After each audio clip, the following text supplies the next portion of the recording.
नमस्ते। सनातन संवाद में आप सबका स्वागत है। मैं हूं संजीव मिठा। एक नए प्रकार का रिलायंस जो है, या जिसपे हम कहते हैं कि कुछ इस तरह की सर्विसेज हैं जिसपे हम पूरी तरह से निर्भर हो गए हैं, और उसके बगैर हमारी ज़िंदगी आज की डेट में इमेजिन करना बहुत मुश्किल है। जी हाँ, मैं बात कर रहा हूँ अपनी फूड डिलीवरी सर्विसेज, जैसे कि स्विगी, जोमेटो, ब्लिंकिट और जेप्टो और भी कई प्रकार की। और ऐसा अनुमान लगाया जा रहा है कि लगभग पिछले पिछले साल में इन इन सब कंपनीज ने, जो फूड डिलीवरी कंपनीज हैं, इन्होंने मिलके 35,000 करोड़ रुपए का बिजनेस करा है। शॉर्ट टर्म में तो ठीक है कि अगर हम इनकी सर्विसेज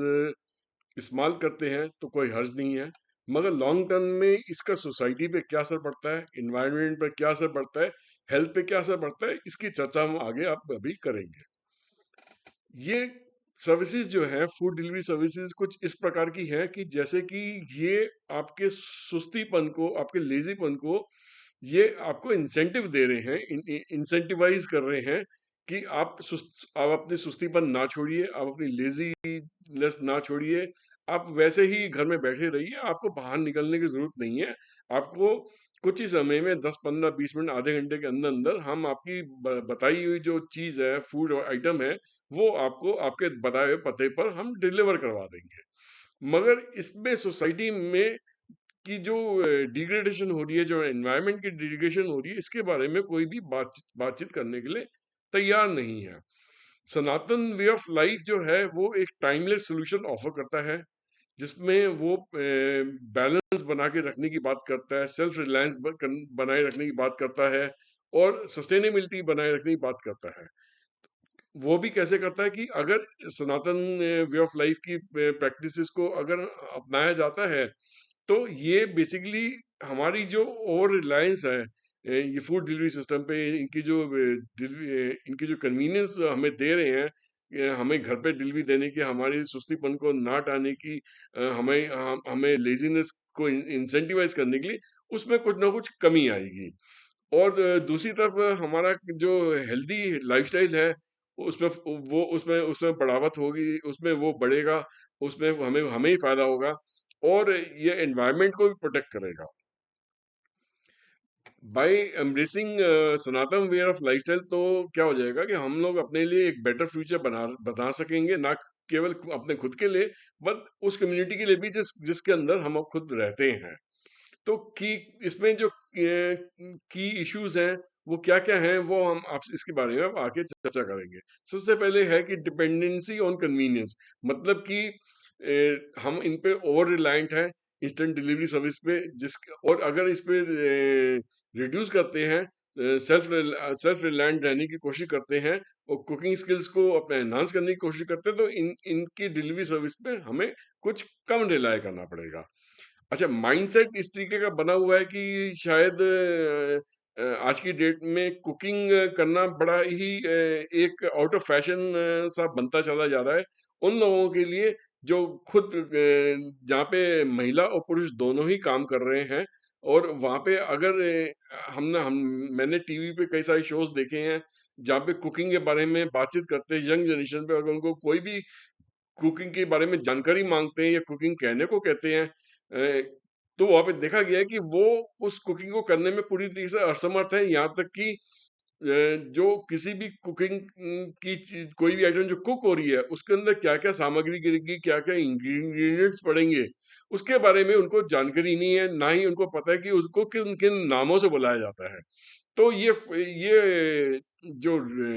फूड डिलीवरी का बिजनेस है, इसने कहीं ना कहीं पे हमारा जो नॉलेज बेस है, हमारे कुकिंग स्किल्स है, इसको हमें बहुत हद तक दूर कर दिया कि आज की जो जेन जी है, या जो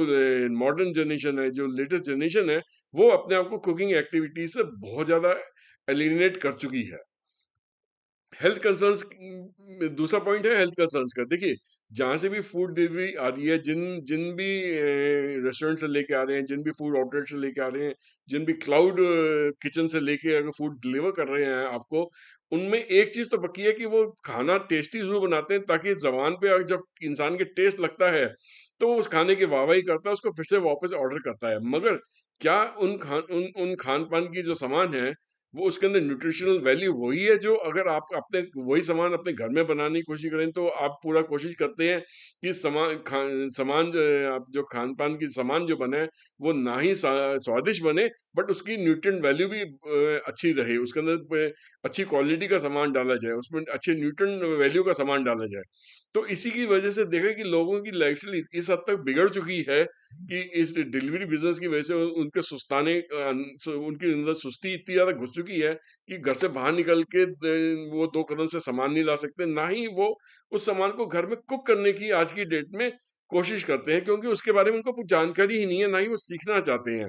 तो इसमें कुछ इस तरीके की जो बीमारियां हैं वो बहुत तेजी से जगह बना रही हैं हमारी सोसाइटी में। जैसे ओबेसिटी, ओबेसिटी मतलब मोटापापन। बहुत इंडिया के अंदर अमेरिका को ओबेसिटी का कैपिटल कहा जाता था, बट मेरा मानना है कि आज की डेट में इंडिया धीरे धीरे वो जगह लेता जा रहा है कि यहाँ पे बहुत सारे लोग आप देखते हैं, ऐसे लगते हैं कि शायद वो प्रेग्नेंट ही ना हो, तो वो उनके पेट ऐसे बाहर लटक रहे होते हैं। वो इस वजह से होता है कि जो खान पान जो बाहर से मंगवा के खाते हैं, उसके अंदर कुछ इस तरीके का सामान इस्तेमाल करा हुआ होता है जो मोटापापन आपके शरीर के अंदर लेके आता है।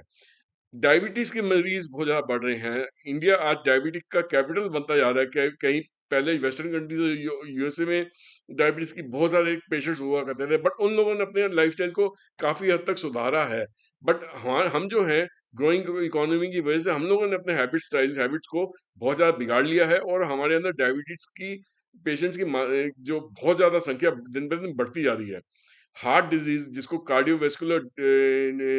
इशू भी कहा जाता है, उसके पेशेंट्स बहुत ज्यादा बढ़ रहे हैं। इसलिए क्यों हेल्दी लाइफस्टाइल नहीं जी रहे लोग। सुबह जल्दी नहीं उठते हैं, रात को देरी तक सोते रहते हैं, ऑनलाइन काम करते रहते हैं, अपने दोस्तों से चैटिंग करते रहते हैं, चाहे मोबाइल पे हो या अपने लैपटॉप पे हो। और रात को 12-12 1-1 बजे जब इंसान सोएगा तो सुबह जल्दी कहाँ से उठेगा। तो हेल्दी लाइफस्टाइल तो नहीं जी रहे हैं। सुबह अगर टाइम से उठा जाए 5-6 बजे, सुबह सैर करने जाया जाए, जिम जाया जाए, पार्क में जाया जाए, एक्सरसाइज करा जाए, अपने मोहल्ले के कुछ लोगों के साथ यारी दोस्ती बनाई जाए, उनके साथ मिलके अपना विचारों का आदान प्रदान हो, खुली हवा में जाओ, पक्षियों को और दाना डालो अपने वातावरण में, चाहे अपने वहाँ पे फूल और पौधों के पानी डालो, उनकी सेवा करो, गाय को रोटी खिलाओ। मतलब बहुत सारे तरीके हैं अपने अंदर फ्रेश वातावरण में कुछ समय बिताने का। नंगे पैर घास पे चलें, तो उस उन तरीकों से क्या होता है, इंसान की जो मानसिक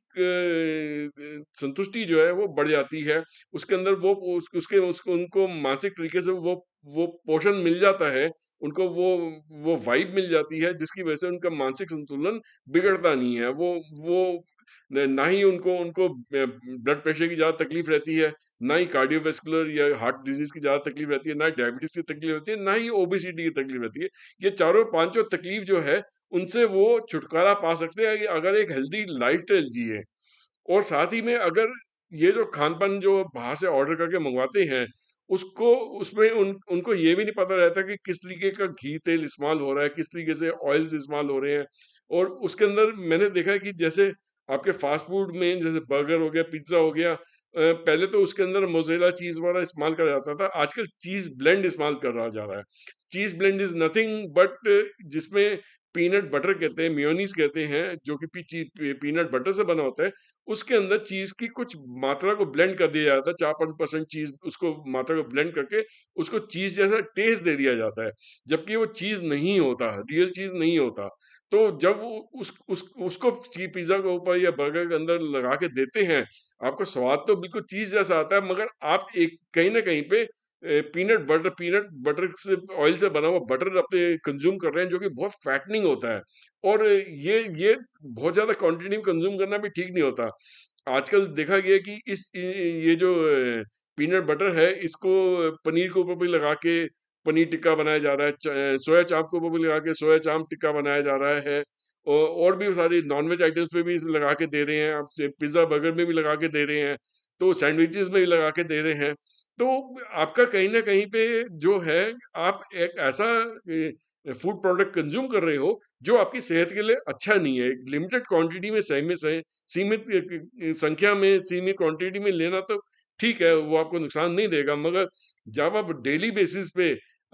उसको खाते हो और अच्छी खासी खासी क्वांटिटी में खाते हो, ये बिना जाने कि उसके आपके आपके ऊपर उसके हेल्थ के क्या नुकसान होगा, तो आप कहीं ना कहीं पे इन इन सब बीमारियों का शिकार हो जाता है, जिनको हम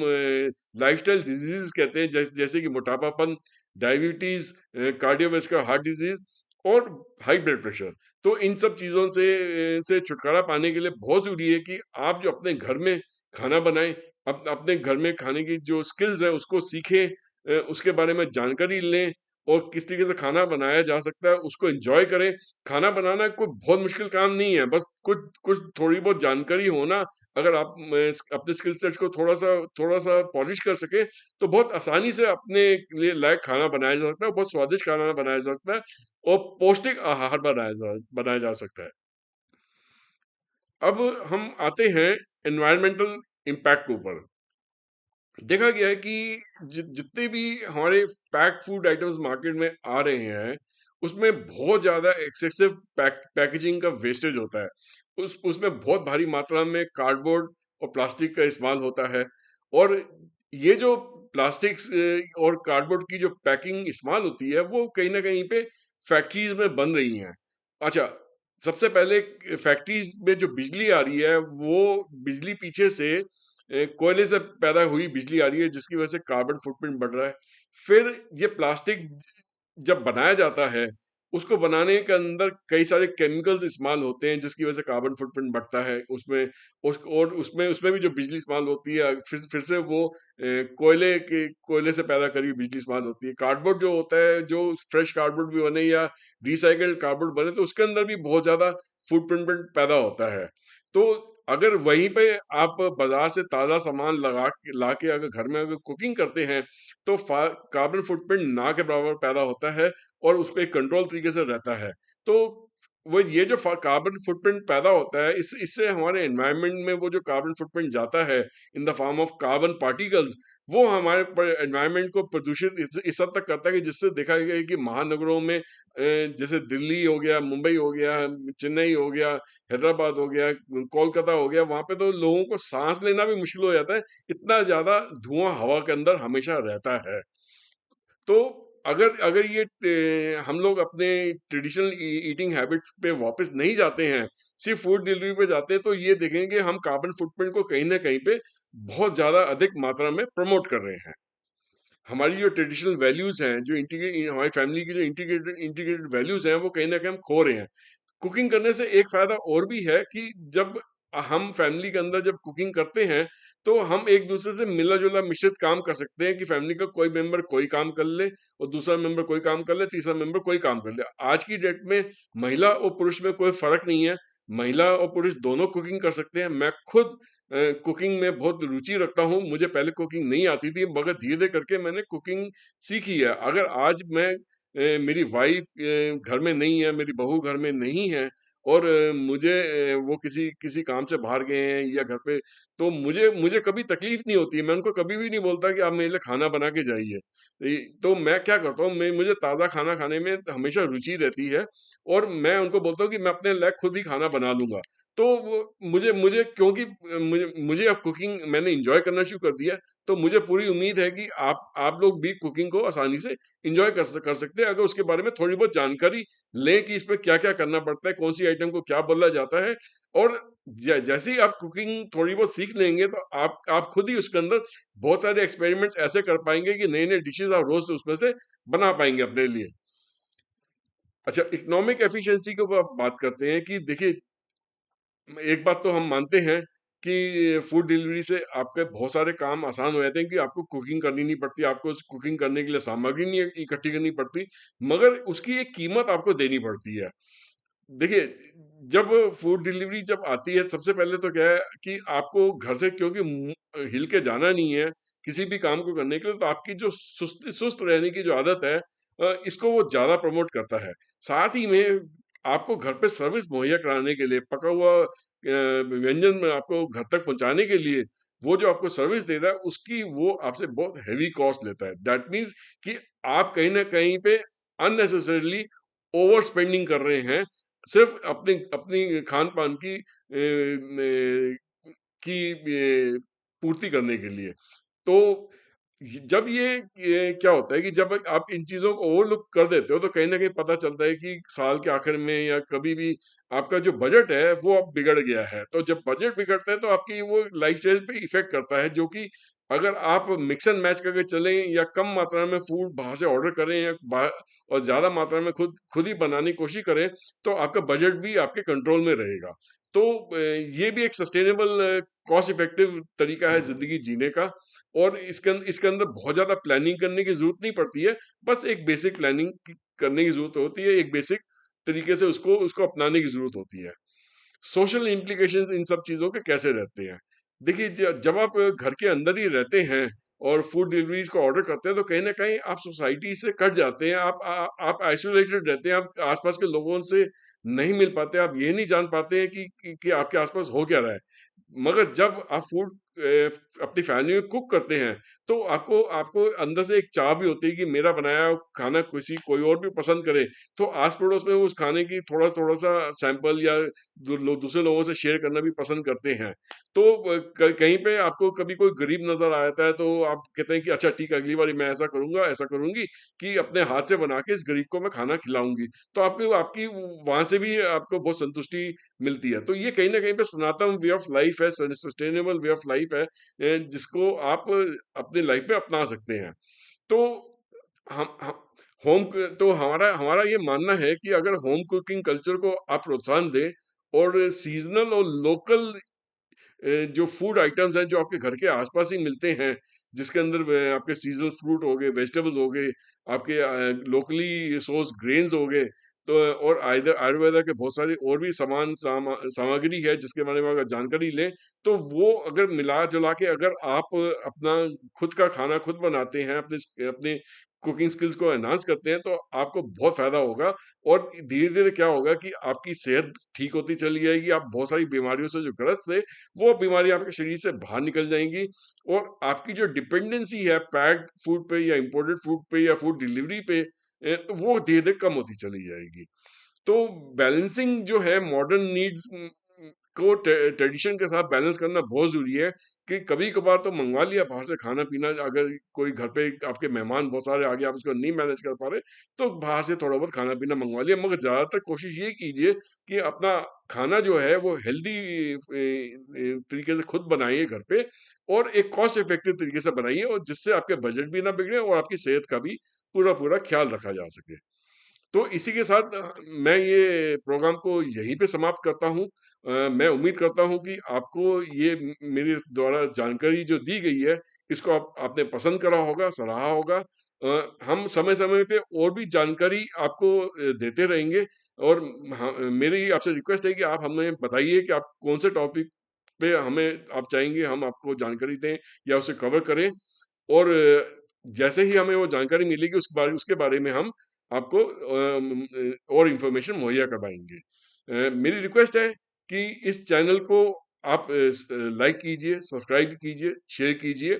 और बेल आइकन दबाना मत भूलिएगा। बेल आइकन दबाते ही आपको 3 ऑप्शन आएँगे, और ऑल के बटन को दबाइए, जिससे कि जैसे ही कोई वीडियो हमारी तरफ से अपलोड होगा, उसकी इमीडिएटली जानकारी आपको आपको मिल जाएगी, ऑटोमैटिकली मिल जाएगी। बहुत-बहुत धन्यवाद। जय माता दी, वंदे मातरम।